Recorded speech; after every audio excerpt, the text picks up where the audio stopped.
اور اخلاق بھی سیکھنے کی چیز ہے، اور اخلاق ہی انسانیت کا نام ہے۔ بد اخلاقی ہے تو انسانیت نام کی شے کوئی نہیں۔ میرے رب کو زیادہ تسبیحات کی ضرورت نہیں ہے، یوں ممبر پہ بیٹھ کے لمبی تقریروں کی میرے رب کو زیادہ ضرورت نہیں ہے۔ بچھ جاؤ، پٹ جاؤ، مٹ جاؤ، لٹ جاؤ اور اللہ کے دربار میں اونچا مقام پالو۔ لوگوں کی سہنا سیکھ لو، لوگوں کے زخم سہنا سیکھ لو، لوگوں کی لگائے ہوئے نشتر، لوگوں کے لگائے ہوئے زخم چھوڑ دو رسنے کے لیے، چھوڑ دو گھاؤ بننے کے لیے، چھوڑ دو انہیں گہرا ہونے کے لیے۔ یہ جتنے گہرے ہوں گے اتنا تم اللہ کو محبوب نظر آؤ گے۔ تو بچا بچا کے نہ رکھ اسے، تیرا آئینہ ہے وہ آئینہ کہ شکستہ ہو تو عزیز تر ہے نگاہ آئینہ ساز میں۔ اسے ٹوٹنے دو، اسے ٹوٹنے دو۔ توڑنے والوں کو کہہ دو آ جاؤ ادھر آ ستمگر، ہنر آزمائیں تو تیر آزما، ہم جگر آزمائیں۔ لوگوں کو بولنے دو، عورتوں کو بولنے دو، تم سنتی جاؤ اور سہتی جاؤ اور پیتی جاؤ اور اف نہ کرو اور آہ نہ کرو۔ تم وقت کی رابعہ بصری ہوگی، تم وقت کے جنید بغدادی ہوگے۔ بڑے بڑے مجاہدوں والے اور بڑے بڑے بڑے بڑے عبادات والے، بڑے بڑے عبادات کے قطب مینار، اللہ کی قسم تمہاری گرد نہیں چھو سکتے، تمہاری گرد کو نہیں پا سکتے۔ تمہیں پہنچنا تو کہاں ہے، تمہاری گرد کو بھی نہیں پہنچ سکتے ہیں۔ اگر تم اپنے اخلاق قابو کر لو، اپنی زبان پہ قابو کر لو، لوگوں کی دل آزاری پہ چپ رہنا سیکھ لو، لوگوں کی تکلیف پر چپ رہنا سیکھ لو، اور لوگوں کی بدتمیزی پر چپ رہنا سیکھ لو، اور برے سے اچھا بننا سیکھ لو، برے کے سامنے مسکرانا سیکھ لو، تانے سن کر بھی مسکرانا سیکھ لو، تو تمہیں زیادہ نفلوں کی ضرورت نہیں پڑے گی، تمہیں لمبی لمبی تہجد کی ضرورت نہیں پڑے گی۔ تم وہاں پہنچو گے، تم وہاں پہنچو گے جہاں کوئی نہ پہنچ سکے گا، تم ادھر جاؤ گے جہاں کوئی نہ جا سکے گا، تمہارے مقامات کو کوئی پا نہ سکے گا آخرت میں، نہ دنیا میں نہ آخرت میں۔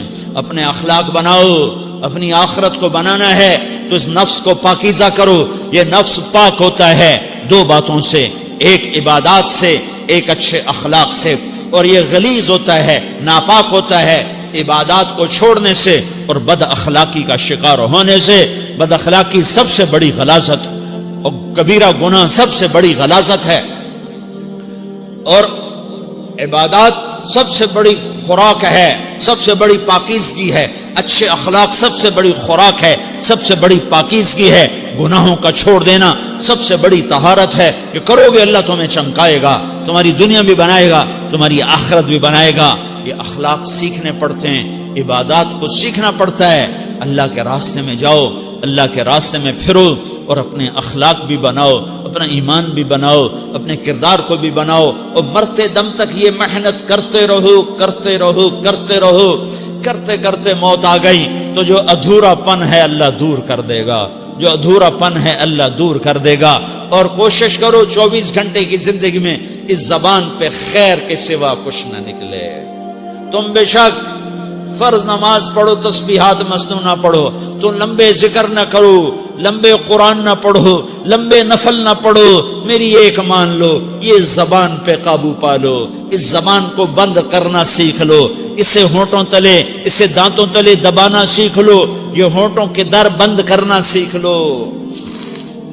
یہ مدرسے کے طلبہ نظر آ رہے ہیں، ان کو شیطان کوئی دعوت دے گا شراب پیو، ان کو کوئی شیطان دعوت دے گا کہ جوا کھیلو، ان کو دعوت دے گا غیبت کرو، ان کو دعوت دے گا فلاں کی برائی کرو، ان کو دعوت دے گا اس کے عیب ڈھونڈو اور اس کو چسکے لے لے کر بیان کرو۔ یہ اس گناہ کی مار دیتا ہے، اس میں ایسی مار دیتا ہے کہ نمازیں صاف ہو جاتی ہیں، عبادات صاف ہو جاتی ہیں، علم صاف ہو جاتا ہے، تبلیغ صاف ہو جاتی ہے۔ ہمارے استاد مولانا زار شاہ صاحب رحمۃ اللہ علیہ ہمیں فرمایا کرتے تھے، جب وہ کبھی غیبت کی نفرت بٹھاتے تو فرمایا کرتے تھے تم سب سے زیادہ کمائی کرنے والا طبقہ ہو طلبۃ العلم، لیکن ایک بول بول کر ساری کمائی پہ پانی پھیر دیتے ہو۔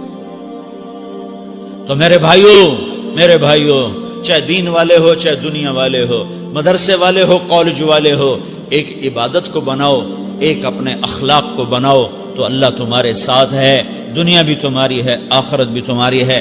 اگر اللہ کو ساتھ نہ لیا اور اس نفس کو پاکیزہ نہ کیا تو یہ جہان بھی برباد ہے، اگلا بھی برباد ہے۔ اسے پاک کرنے کی نیت آج سے نیت کرو کہ اسے انشاءاللہ پاک کرنے کی کوشش کریں گے۔ تو نیت کرتے ہو سارے کہ اسے پاک رکھنا ہے۔ کبھی کوئی دھبا لگ جائے، لگتا رہے گا انسان جو ہے تو فوراً دھونے کی، جیسے کرتے پہ دھبا لگ جائے تو فوراً دھونے کی کوشش کرتے ہیں، اسے دھونے کی کوشش کرو۔ آنسوؤں کا پانی بس بڑے سے بڑے داغ کو دھونے کے لیے آنسوؤں کا پانی چاہیے، اور زیادہ پانی بھی نہیں چاہیے۔ ایک مکھی کے سر کے برابر تمہاری آنکھوں کے کٹوروں میں آنسو تیر گیا جو صرف تمہارے اندر کو تر کر گیا، باہر نہ نکل سکا۔ تمہاری آنکھ اتنی بخیل ثابت ہوئی کہ تمہیں آنسو کا ایک قطرہ نہ دے سکی، لیکن اتنا دے دیا کہ تمہارے کنارے بھیگ گئے۔ تو تمہارے بڑے بڑے داغ اللہ دھو کے صاف کپڑا تمہیں ہاتھ میں پکڑا دے گا، تمہارے ہاتھ میں پکڑا دے گا۔ تو جب ہو جائے توبہ کرو، جب ہو جائے آنسوں سے صاف کرو۔ آنسو نہیں نکلتا تو آہوں سے صاف کرو، تمہاری آہیں بھی اسے صاف کر دیتی ہیں، تمہارے آنسو بھی اسے صاف کرتے ہی کرتے ہیں، تمہاری آہیں بھی اسے صاف کر دیں گی۔ تم کہتے ہو جی دل بڑا سخت ہے، آنسو نکلتا ہی نہیں، تو تم کچھ آہ ہی بھر دو اللہ کے آگے، تو وہ بھی تمہیں کہاں سے کہاں پہنچا دے گی۔ تو میرے بھائیو، اس کی نیت کرتے ہو نا، پچھلی پر توبہ کرو، پچھلی پہ توبہ کرو۔